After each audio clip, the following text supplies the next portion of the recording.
পরিণীতা ধারাবাহিকে দেখেছিলাম আমরা পারুল রায়ান দুজনে মিলে রক্তকরবী নাটকের অনুষ্ঠান করবে কলেজে।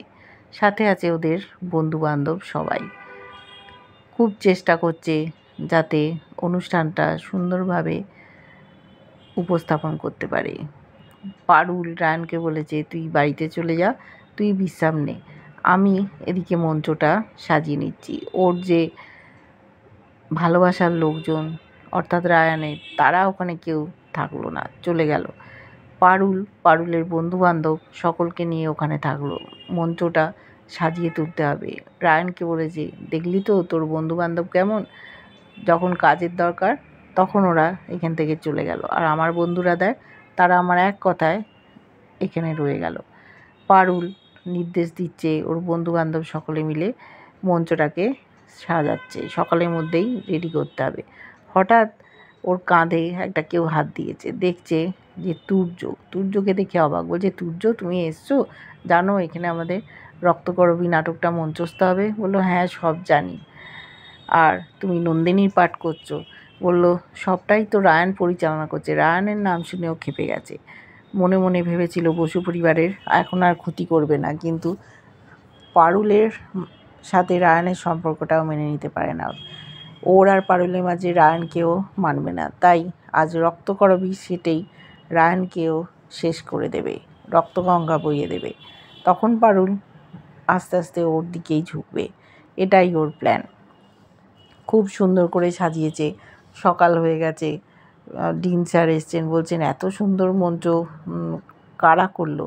রায়ানকে বলছে, তুমি? বলছে, না, পারুল বলছে, স্যার আমি একা কিছুই করিনি, আমার বন্ধুবান্ধব সকলে মিলে আমরা এইটা সাজিয়েছি। বলছে, আমাদের এত বছর রবীন্দ্র জয়ন্তী হয়, এত সুন্দর স্টেজ কোনো দিন হয়নি। তোমরা যেমন স্টেজ সাজিয়েছ সেরমভাবেই নিজেরা রেডি হয়ে যাও। নাটকটা মঞ্চস্থ করতে হবে, খুব সুন্দর করে করো, প্রদীপ প্রজ্বলন হবে, একটু নাচ গান হবে। আমাদের মেন উদ্দেশ্য এই নাটকটা সকলে মন দিয়ে দেখে। পারুলরা রেডি হচ্ছে। নন্দিনীর চরিত্রে ওকে অন্যরকমভাবে সাজানো হয়েছে। একটু সাজ বাকি ছিল, হাতের ফুলের মালা পরা। শিরিনের বন্ধুরা ওকে পরালো না। যেহেতু শিরিন নন্দিনীর পাঠটা পায়নি, সেই জন্য ওর বন্ধুবান্ধবও রেগে আছে। পারুলকে কেউ পছন্দ করে না, শিরিনকে সকলে পছন্দ করে। শিরিন ওদের পকেট মানি দেয়, ওদের খাওয়ায় দাওয়ায়, বড়লোকের মেয়ে, সেই জন্য ওরা ওকে মাথায় করে রাখে। কিন্তু রায়ান শিরিনকে বলেছিল যে তুই ভালোভাবে পাঠ করতে পারিসনি, পাঠ করেছে অন্তর থেকে পারুল। এটা আমি তাই পারুলকেই আমি নন্দিনী চরিত্রটা দিলাম। রেগে গেছে শিরিন ভাবছে কিভাবে ক্ষতি করবে। এদিকে ওর বন্ধুগুলো চলে গেছে। রায়ান ঘরে ঢুকে পারুলকে হাতের মালাগুলো পরিয়ে দিয়েছে। শিরিনও লক্ষ্য করেছে, ভাবছে ওর বন্দোবস্তও করবে। দেখে ফেলেছে তুর্য বলছে, ও রায়ান আর পারুল একসাথে, এটা তো কিছুতেই হতে দেওয়া যাবে না, আজকেই তোমার অবস্থা খারাপ করে দেবো। সকলে রেডি হয়ে গেছে, ফাংশান শুরু হয়েছে। ডিন স্যার প্রদীপ প্রজ্বলন করেছেন। কলেজেরই ইউনিভার্সিটির ছেলেমেয়েরা একের পর এক গান নাচ করছে। এবার নাটক মঞ্চস্থ হবে। বসু পরিবারের লোকজন সবাই এসছে। তুর্য দেখেছে আশুতোষ বসু ওখানে হাসি মুখে বসে আছে, বলছে, তুমি আজ হাসছো, দেখো এরপর তোমার নাতির কি হয়, নাতিকে দিয়েই শুরু করব। হঠাৎ দেখেছি বৃদ্ধ ছদ্মবেশে আশুতোষ বসুর পেছনেও বসলো, অর্থাৎ তুর্য। ওদিকে দেখেছি গ্রামেরতে ন্যাড়া গোয়ালে মালতী গলায় দড়ি দিয়ে মরে যাচ্ছিল। খবর পেয়ে ছুটে এসেছে গোপাল আর ওর স্ত্রী, দুজনে মিলে ওকে বাঁচিয়ে তুলেছে, নিয়ে গেছিল হাসপাতালে। বেঁচে গেছে মালতী। অনেক বুঝিয়ে সুঝিয়ে বাড়ি ফিরিয়ে এনেছে। বলেছে যে তুমি এরকম আর সিদ্ধান্ত নেবে না, তুমি নিজের পায়ে দাঁড়াও। মাস্টার গিন্নিকে অনেকেই ভালোবাসা দিচ্ছে, বলল যে এখন থেকে তোমার ইচ্ছেটাই ইচ্ছে মনে করবে, কারুর কথায় মাথা ঝোঁকাবে না। ওরা রবীন্দ্র জয়ন্তী করবে, বলল গোপাল। সকলে খুব খুশি, রুক্মিণীও খুশি। ডাকা হলো সকলকে, গ্রামের লোকেরা উপস্থিত হবে সন্ধেবেলা। সুন্দর করে মঞ্চ সাজানো হয়েছে। ওদেরও অনুষ্ঠান শুরু হয়েছে। রুক্মিণী অ্যানাউন্সমেন্ট করছে।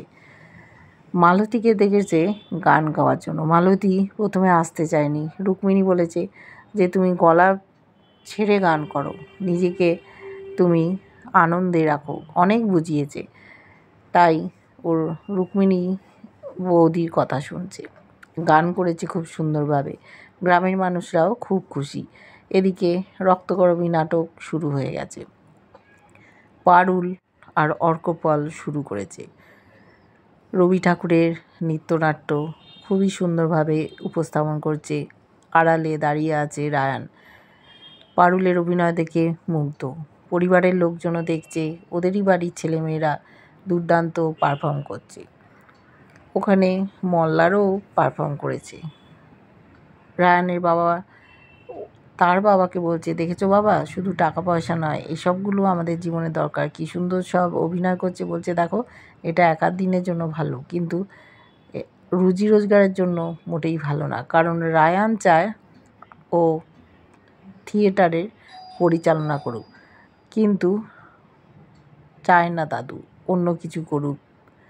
ওদিকে সমস্ত কথাবার্তা শুনছে তুর্য, অপেক্ষা করছে, দেখছে যে পারুল কি সুন্দর অভিনয় করছে। সত্যি ও নন্দিনী হয়ে উঠেছে, ওর জীবনের যেন নন্দিনী।